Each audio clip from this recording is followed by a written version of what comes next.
గట్టిగా రిక్వెస్ట్ చేసినప్పుడు ఎట్లా ఉంది? నిన్న చాలా క్రిటికల్ అండి. We can't explain it. దారుణంగా అరౌండ్ 200 మెంబర్స్ వచ్చారండి. పోలీసులు, HYDRAA team, everyone came, around 200 people, everyone gathered and మమ్మల్ని లాగి బయట పడేశారండి. వస్తువులు, అన్ని వస్తువులు, అన్ని థింగ్స్ అండి. అవి మనము క్యారీ చేసేవైతే వీ కెన్ టేక్ ఇట్, బయట పెట్టుకుంటాం మనము.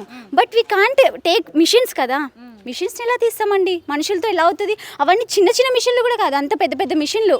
ఒకటి 16 feet 40 feet ఉన్న మిషన్లు ఎవరు తీస్తారండి? అదంతా తీస్తుంటే కూడా మమ్మల్ని అక్కడి నుంచి లాక్కుంటూ తీసుకొచ్చారండి. గేట్ బయట తోసేశారు. అప్పటికి ఆ సిచ్యువేషన్ నాకు అర్థం కాక నేను స్పాట్లో కళ్ళు తిరిగి పడిపోయాను. పడిపోతే పట్టించుకునే నాదుడు లేడండి అక్కడ. నేను పడిపోతున్నా కూడా ఇక్కడ పని వాళ్ళు చేస్తూనే ఉన్నారు. అక్కడ నుంచి కూలు కొడితే అక్కడ నుంచి రాయి పడి మిషన్ మీద పడ్డదండి. ఆ మిషన్ ఖరాబ్ అయిందో, అసలు నడుస్తుందో నడవదో కూడా గ్యారంటీ లేదు. అది 47 lakhs మిషన్. ఇప్పుడు ఎవడేం చేస్తాడండి? This is the worst government which ever I had. You should inform us if you are having some plan. ఒక ప్లాన్ ఉంది, మంచి జరగాలి అని. If you have that plan you should inform us first.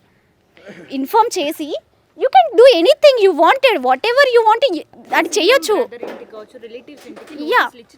Yeah everyone they got informed.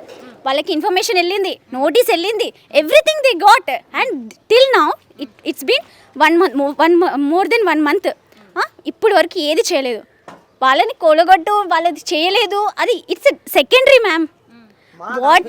What about us? They should inform us, right? At least one day before ఏం చెప్తారు? 1 day బిఫోర్ చెప్తే ఏమవుతుందండి మాకు? 1 day బిఫోర్ చెప్తే నో టైం అండి. Saturday afternoon we got information like కూల్ ఇస్తారని కూడా ఇన్ఫర్మేషన్ లేదు మాకు. జస్ట్ గాట్ లైక్, అమ్మ ఇది రెంటెడా కాదా, మీది సొంత ఇల్లా, ఇది సొంతదా కాదా అని అడిగారు. సో మమ్మీ చెప్పేసింది ఏమని, ఇది రెంటెడ్, మేము ఆ సొంత కాదు, అగ్రిమెంట్ అది అంతా చూపించారు. అదంతా అయిపోయింది. అప్పుడు కూడా మాకు చెప్పాలి కదండి, మాకు చెప్పాలి కదా, ఇది తీసేయాలని చెప్పాలి కదా. అప్పుడైనా మాకు చెప్పలేదు. No information, we don't get any information. Fully politics. That Ranganath should be resign చేసేయాలండి. ఆయన రిజైన్ చేసేయాలి.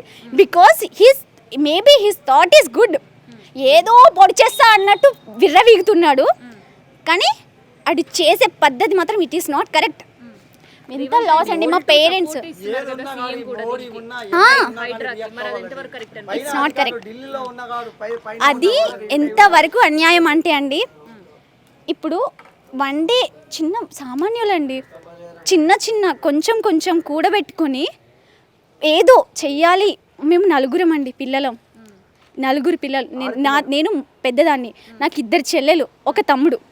సో మేము ఉన్నామని మా డాడీ మా సొంత ఊరిని వదిలేసి చిన్నప్పుడు ఏదో చెయ్యాలి, నా కూతుర్లు కొడుకుల్ని మంచిగా చదివించుకోవాలి అని అంటే అందరిలాగా ఎందుకు అలా వదిలేయాలి, పిల్లల్ని చదవనివ్వకుండా ఎందుకు ఆపేయాలి అని చెప్పేసి అంత కష్టపడి మమ్మల్ని అంత దూరం నుంచి, ఏదో మాది సూర్యాపేటలో విలేజ్, స్మాల్ విలేజ్ అండి, అక్కడి నుంచి తీసుకొచ్చి చిన్నగా పని నేర్చుకొని ఏదో కంపెనీలో పని చేసి 10 సంవత్సరాల వరకు పని చేసి అక్కడ కంపెనీలో చిన్న వర్క్ నేర్చుకొని ఇలా ఏదో అక్కడ అప్పు చేసి భూమి అమ్మేసి లోన్లు తీసేసుకొని చిన్నది కట్టుకున్నామండి, రెంట్ తీసుకొని. అది కూడా మా సొంత ల్యాండ్ కూడా కొనలేదు మేము. We don't have home. ఎక్కడ లేదు మాకు, ఊర్లో లేదు, ఇక్కడ లేదు, ఎక్కడ లేదు. మేము రెంటెడ్ హౌస్లో ఉన్నాం. ఏం పట్టించుకోలేదండి మమ్మల్ని అసలు. పోలీసు ఉంటారు కదా, వాళ్ళు లాగి బయట పడేస్తున్నారండి మమ్మల్ని. ఆ టైంలో నేను స్పృహ కోల్పోయా. అసలు నాకు హార్ట్ కొంచెం ప్రాబ్లం ఉంది. సో బ్రీత్లెస్ అయిపోయా నేను చచ్చిపోతే ఏం చేస్తారండి? మా మమ్మీ వాళ్ళు దేని గురించి ఆలోచిస్తారా, నా గురించి ఆలోచిస్తారా, ఎవరి గురించి ఆలోచిస్తారండి మా తల్లిదండ్రులు? It's not a correct. It's not correct అండి. It's not correct. If you want to do, you should do in a plan wise. ఒక ప్లాన్ వైజ్గా చేయాలి. హైడ్రా రూల్ మిడిల్ క్లాస్ వాళ్ళకి, సామాన్యులకి, బస్తీలో ఉండే వాళ్ళకి, ఒక హైరేస్ బిల్డింగ్ వాళ్ళకి అందరికీ సమానంగా ఉందనిపిస్తుందా హైడ్రా రూల్ మీకు? No it's not correct ma'am. మీరు ఇక్కడే చూస్తున్నారండి, వీళ్ళందరూ మా డాడీ అనే కాదు, ఇక్కడ ఉన్న వాళ్ళందరూ మిడిల్ క్లాస్ అండి.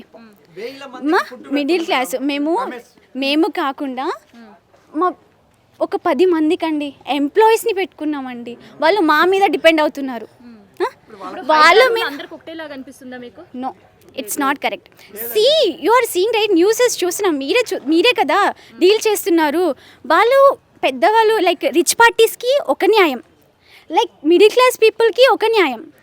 ఇట్స్ నాట్ కరెక్ట్ కదండి. మీరు ఏది చేసినా ఒక ప్లాన్ వేస్ట్ చేయండి. I'm requesting that only. That Revanth గాడు లంచన కొడుకు. నేను అలా అనాలని అనట్లేదు, but pain, I'm getting pain అని. నా తల్లిదండ్రులు వాళ్ళు మా కోసం కష్టపడుతున్నారు కదా.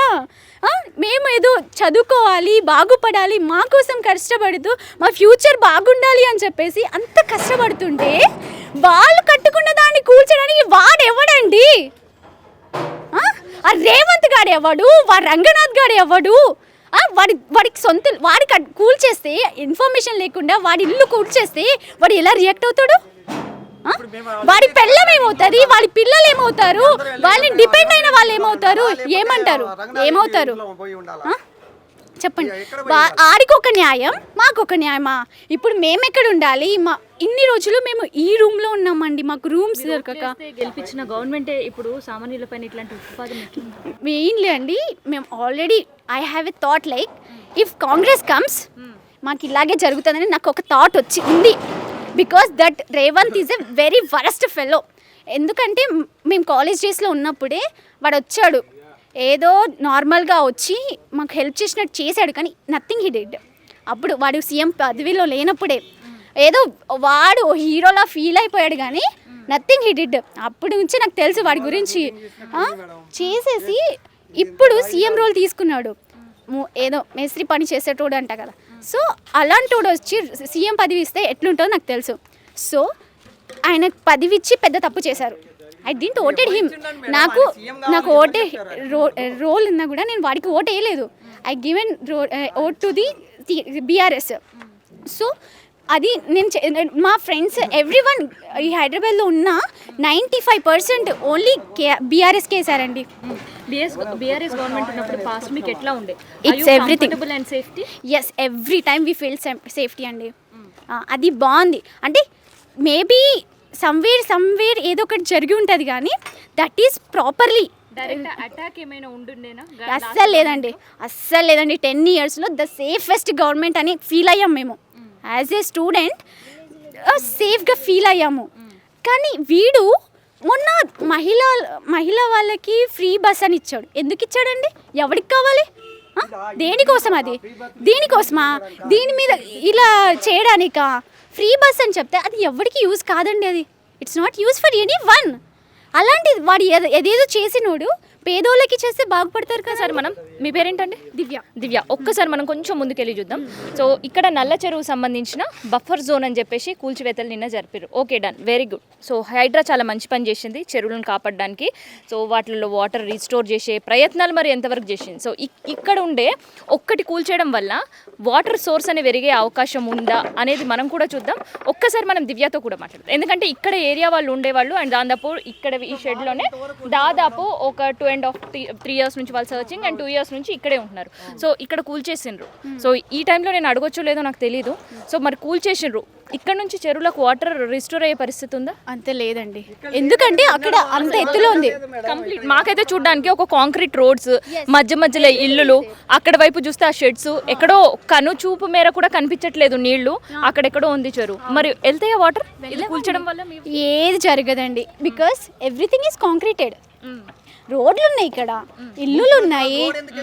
అంత వాళ్ళకి ముందే తెలుసుంటే రోడ్ ఎందుకు వేస్తారండి? గవర్నమెంట్ ఎందుకు వేస్ట్ చేసుకుంటుంది ఇన్వెస్ట్మెంట్ ని? మొత్తం ఇబ్బంది పెట్టుడే. పవర్ ఎందుకు ఉంచారు మేడం? చెరువు ల్యాండే, చెరువే అనుకుందాం కాసేపటికి. ఇప్పుడు ఇది ఇక్కడ అక్కడ పోలు ఎందుకు నాటారు మేడం? ఎవరు నాటిండు? మేము నాటామా? ఇది ఎందుకు మేడం? ఇక్కడ పవర్ ఎందుకు వచ్చింది? ఇక్కడ చెరువులో ఇప్పుడు నీళ్ళలో ఉన్నదానికి ఇక్కడ పెట్టడానికి అవసరం ఏముంది? ఎవరు చేసిర్రు? గవర్నమెంటే కదా, గవర్నమెంట్ చేసింది కదా. రోడ్ వేసింది ఎవరు? ఈ రోడ్ వేసింది గవర్నమెంటే కదా. ఇది మొత్తం ఇప్పుడు డ్రైనేజ్ అయినా ఇదైనా అన్ని మొత్తం తీసింది వాళ్ళే కదా. ఇప్పుడు ఇది ఇంతవరకు ఇక్కడ నీళ్ళు రాకుంటేనే కదా రోడ్ వేసింది. నీళ్ళు రావట్లేవనే కదా మేడం రోడ్ వేసింది, గవర్నమెంటే కదా వేసింది. ఇప్పుడు ఇది ఎందుకు అవుతుంది అట్ట? ఇది ఎందుకు అలా కాదు కదా. షెడ్స్ మధ్యలో కూల్చేసిండ్రు, మధ్యలో ఇంకా ఇల్లులు ఉన్నాయి కదా. మధ్యలో ఇల్లులు ఉన్నాయి, వాళ్ళకి కావాల్సినవి ఉంచారు. వాళ్ళకి కావాల్సినవి వాళ్ళ కంఫర్టబుల్ ఎలా ఉన్నారో వాళ్ళు ఎలా ఏమున్నారో వాళ్ళకి ఉంచారు. ఇప్పుడు మనుషులు ఉండేదే ప్లేసు, ఇప్పుడు ఈ రూమ్ ఉన్నది కదా, మనుషులు ఉండేదానికి కూడా కూల్చేశారు. ఇప్పుడు దాంట్లో 10 మంది నాకు వర్కర్లు దాంట్లో ఉండే వాళ్ళే కదా. ఇప్పుడు వాళ్ళు ఉండడానికి ప్లేస్ లేదు కదా. ఈవెన్ పవర్ లేదు, ఏం లేదు, మొత్తం చీకటిగా ఉన్నారు, దోమలు కుడుతున్నాయి. అంత టైంలో వాళ్ళు పాపం మార్నింగ్ నుంచి రెస్ట్లెస్గా వర్క్ చేశారండి. 10 members employees we have. So వాళ్ళందరికీ మేము సరిగ్గా ఒక ఉపాధి కల్పించాము ఇక్కడ. వాళ్ళు ఎక్కడి నుంచో వేరే స్టేట్స్ నుంచి వచ్చారు, బీహార్ నుంచి వచ్చారు, సిక్కిం నుంచి వచ్చారు. చదువుకున్న గ్రాడ్యుయేట్స్ కావచ్చు, ఉద్యోగాల కోసం వెతుకులాడే పరిస్థితి రాష్ట్రంలో. ఏమంటారు అసలు గవర్నమెంట్? సో మేము ఒక ఉపాధిని ఇస్తున్నప్పుడు మమ్మల్నే ఇట్లా అన్యాయం చేస్తే అలాంటి వాళ్ళకు ఉపాధి ఎక్కడి నుంచి వస్తుందండి? వాళ్ళే ఉపాధి ఇస్తాము అంటారు. ఇలాంటివే కూల్ చేస్తే ఉపాధి లేని అయిపోతాడు కదండి. ఇప్పుడు వాళ్ళు 10 members మేము ఎట్లా శాలరీస్ ఇవ్వాలి? మా దగ్గర డబ్బులు ఎక్కడదండి?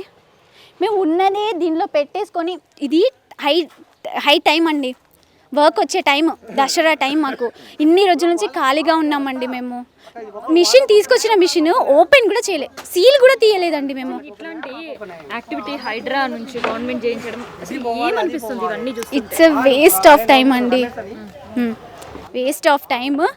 అండ్ వాళ్ళు ఒక ప్లాన్ ఉన్నా కూడా దే ఫెయిల్డ్ ఇన్ ఇంప్లిమెంటేషన్.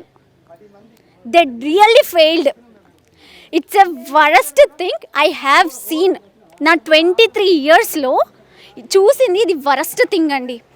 ఒక పేదోడిని, ఇప్పుడు వర్షం వచ్చేలా ఉంది, మిషన్లు ఇక్కడే ఉంటే ఏం పరిస్థితి అండి మాది? నిన్న నైట్ వర్షం పడ్డది, మిషన్లు తడిచిపోయి ఉంటే ఏంటి పరిస్థితి? అప్పుడు వాడు వచ్చి చేస్తాడా మాకేమన్నా?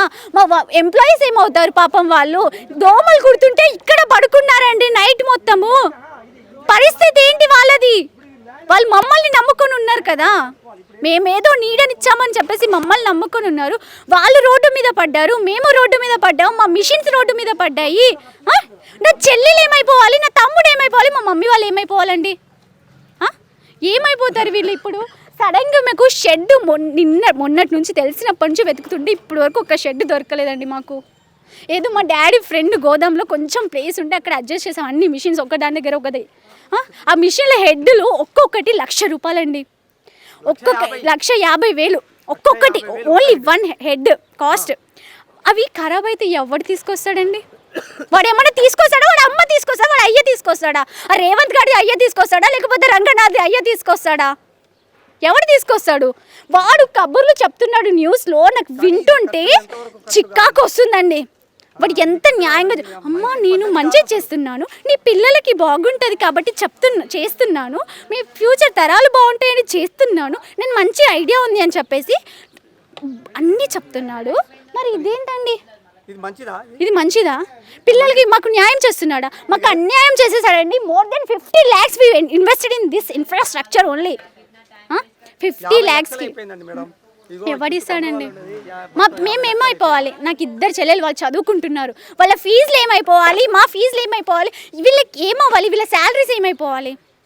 ఇప్పుడు సడన్గా ఇది మంత్ ఎండ్, ఇప్పుడు అన్ని శాలరీ ఇచ్చే టైం, అన్ని బిల్లులు కట్టే టైం, ఈఎంఐ కట్టే టైము. ఇయర్లీ మేము 1,00,000 more than 2 lakhs వరకు మేము ఈఎంఐ కడుతున్నామండి. అవి ఏమైపోవాలి? మా ఆర్డర్స్ అన్నీ స్టాప్ అయిపోయాయి. ఆర్డర్స్ ఏమైపోవాలి? వాళ్ళు మమ్మల్ని కాల్ మీద కాల్ చేస్తున్నారు, అదేమైపోవాలి? ఇవన్నీ ఎందుకండి మాకు ఇంత గోస? ఈరోజు మీరు ఇచ్చి ఉంటే నిన్న ఇప్పుడు ఏమైనా అయిపోయిందా? నిన్న కూల్ కట్టారు, నిన్న మార్నింగ్ కూల్ కట్టారు, ఇప్పటి వరకు ఏమైనా చేసేసారా?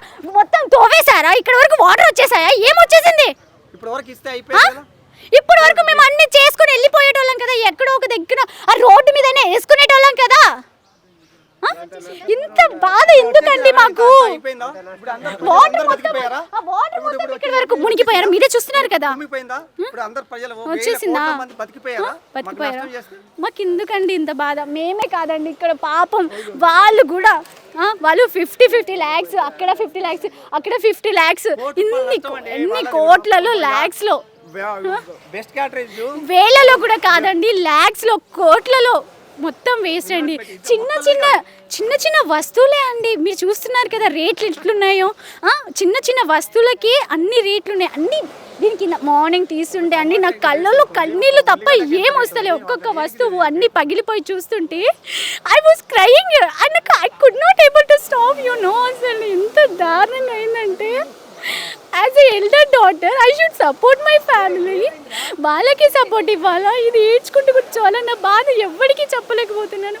నిన్న జరిగినప్పటి నుంచి నాకు ఒక మనశ్శాంతి లేదు. తిందామంటే తిండి వెళ్ళట్లేదు, ఏమైతలేదండి. అసలు గవర్నమెంట్ వస్తే ఇట్లా ఉంటుంది అని అనుకున్నారా? మీ లైఫ్స్ చేంజ్ అవుతుంది అనుకున్నారా? అసలు ఏమనుకున్నారు? I thought for a good life and I have dreamed for a better life for me. I was from childhood I'm so dedicated. I was a work dedicated girl. ఒక అబ్బాయి ఎలా ఉంటాడో అలా ఉన్నామండి మేము. మా డాడీ కూడా మమ్మల్ని అలా పెంచాడు. 2 చెల్లెలు, మా తమ్ముడు. వాడు పడ్డానికి కారణం ఎవరు అనుకుంటున్నారు మీరు? అటు గవర్నమెంట్ సైడ్ నుంచి తీసుకున్న డెసిషన్స్ ఏనా? వాళ్ళ డెసిషన్స్ అండి. They are not at all correct అండి. మాకు ఇంత లాస్ జరిగింది, మాకు ఏదో ఒకటి చెయ్యాలి. వాడు ఇన్ఫార్మ్ చేసి నువ్వు చేసుంటే ఇదంతా కూలగొట్టేసి ఉంటే అప్పుడు ఏమన్నా సరే మేము భరిస్తామండి. ఈ కన్నీళ్ళు రావు, మా బాధ ఉండదు, మెంటల్గా కూడా ప్రిపేర్డ్ అయి ఉంటాం. అంత ఎందుకంటే we will remove all the things. ఎట్లాగో ఓన్ ల్యాండ్ కూడా కాదు కాబట్టి ఇవన్నీ మేము ఎలాగ అంటే వేరే ప్లేస్లో ఒకవేళ షిఫ్ట్ అవ్వాలి అనుకుంటే మాకు ప్రాపర్గా ఉంటుంది అని చెప్పేసి రేకుల షెడ్ వేసుకున్నాం మేము. ఇవన్నీ ఐరన్ అన్నీ మంచిగా పనికొస్తాయి కదా ఎక్కడైనా మూవ్ అయితే కూడా అన్నట్టు ఇన్ఫ్రాస్ట్రక్చర్ కూడా కట్టుకునే వాళ్ళము. అలా కాదు కాబట్టి మేము ఇది పెట్టుకున్నాము. అయితే దీన్ని కూల్చేస్తే ఇప్పుడు వేరే షెడ్ కట్టుకోవాలన్నా మాకు ఎన్ని లక్షలు ఖర్చు అవుతాయండి. దీంట్లోనే మా డాడీ 50 lakhs వరకు పెట్టేశాడు. 2 years కూడా కాలేదండి దీనికి. మొత్తం ఫ్లోరింగ్ అండి, అక్కడ ఆ మూల నుంచి స్టార్ట్ చేస్తే అక్కడి వరకు మొత్తం ఫ్లోరింగ్ అయ్యింది. దానికి ఎవరు భరిస్తారండి? ఇంత నష్టం ఎందుకండి మాకు? Revanth, I was requesting you only one thing. నువ్వు ఇన్ఫార్మ్ చేయకుండా మాకు నష్టం చేసేసావు. మాకు దీనికి తగిన పరిష్కారం, మాకు దీనికి తగిన సపోర్ట్ కావాలి. We are requesting not only for us, the people who lost everything, they should ఏదో ఒక సపోర్ట్ ఉండాలి వాళ్ళకి. They should get it. Not only us, the people who got a information లేకుండా ఎవరినైతే కూల్ చేశాడో రంగనాథ్, నువ్వు కూడా విను. నీకు టైం ఉంటే నీకు ఏదన్నా నువ్వు కార్లోనో బస్సులోనో ఎక్కడో నువ్వు దర్జాగా తిరుగుతుంటావు కదా, ఫోన్లో చూసుకుంటూ కంప్యూటర్లో చూసుకుంటూ తిరుగుతావు కదా, అప్పుడు విను. ఏసీ రూమ్లో నీకు నిన్న గొడుగు పట్టుకొని నిల్చున్నారు కదరా దుర్మార్గుడా, సచ్చినోడా. నీకు గొడుగు ఎందుకురా? నిల్చోడానికి చేత కావట్లేదా? నీకు గొడుగు పట్టుకొని నిల్చున్నారు కదరా. నీకు గొడుగు కావాల్సి వచ్చిందా? నీకేమో అంత మంచిగా ఉండాలి. ఆ టైంలో నువ్వు విను. ఆ నువ్వు టైం దొరికితే విను. ఇదంతా మాకు అన్యాయం చేసేసావు, నువ్వు నిజంగా అన్యాయం చేసావు. 3 పిల్లల శాపాలు తగులుతాయి కొడుకానికి. అసలు నేను చెప్తున్నా, యాజ్ ఏ గ్రాడ్యుయేటెడ్ స్టూడెంట్ చెప్తున్నా. మా 3 చెల్లెల, నాకు 2 చెల్లెలు, తమ్ముడు, వీళ్ళ శాపం తగిలి నువ్వు చచ్చిపోతావు చెప్తున్నా నేను. ఎలా విను, నువ్వు వింటూ కూర్చో. నువ్వు ఇదే జరుగుతుంది. ఎందుకంటే you didn't informed us, you మొత్తం కూల్ చేసావు. మా డ్రీమ్స్ని, మా యాస్పైర్స్ని అన్నిటినీ కూల్ చేసావు నువ్వు ఒక్క నిమిషంలో. ఇప్పుడు నేను నాకు ఆఫీస్ ఉంది, ఆఫీస్ వదిలేసి ఇక్కడ కూర్చున్నా. నాకు అవసరం ఏముందండి? ఇదంతా జరిగిపోతుంటే నేను మంచిగా ఆఫీస్కి వెళ్ళిపోయేదాన్ని కదా. I'm a software engineer. నా క్యాంపస్ ప్లేస్మెంట్లో ఏదో వచ్చిన జాబ్ వస్తే నేను as a software engineer work చేస్తున్నాను. ఇక్కడ నిల్చోవాల్సిన, ఇవన్నీ పట్టుకోవాల్సిన కర్మ నాకేం పట్టిందండి? ఇంత దుస్థితిని ఎందుకు తెచ్చారు నాకు? ఇంత ఎండలో ఇప్పుడు వర్షం కూడా స్టార్ట్ అయింది. ఇంత దాంట్లో నేను నిల్చోవాల్సిన అవసరం ఏముందండి? I should work. I'm a software employee. నేను ఎలా నా డ్రీమ్ని, నా ప్లాన్స్ని ఇలా నేను ఊహించుకొని ఉంటాను. ఇలా నేను ఇవన్నీ ఎత్తుతున్నానంటే నా పరిస్థితి ఎంత దిగజారిపోయింది, ఎంత దుస్థితికి తీసుకొచ్చారు నన్ను ఆలోచించాలి కదా. ఇది కదా, దే షుడ్ ఏదో ఒకటి చెయ్యాలి మాకు. ఈ 50 lakhs వాడు ఇస్తాడా, వాడు అయ్యా దగ్గర నుంచి తీసుకొస్తాడా, వాళ్ళ అమ్మ దగ్గర నుంచి తీసుకొస్తాడా, మాకు సంబంధం లేదండి. మాకు నష్టపరిహారం జరగాలి. He should.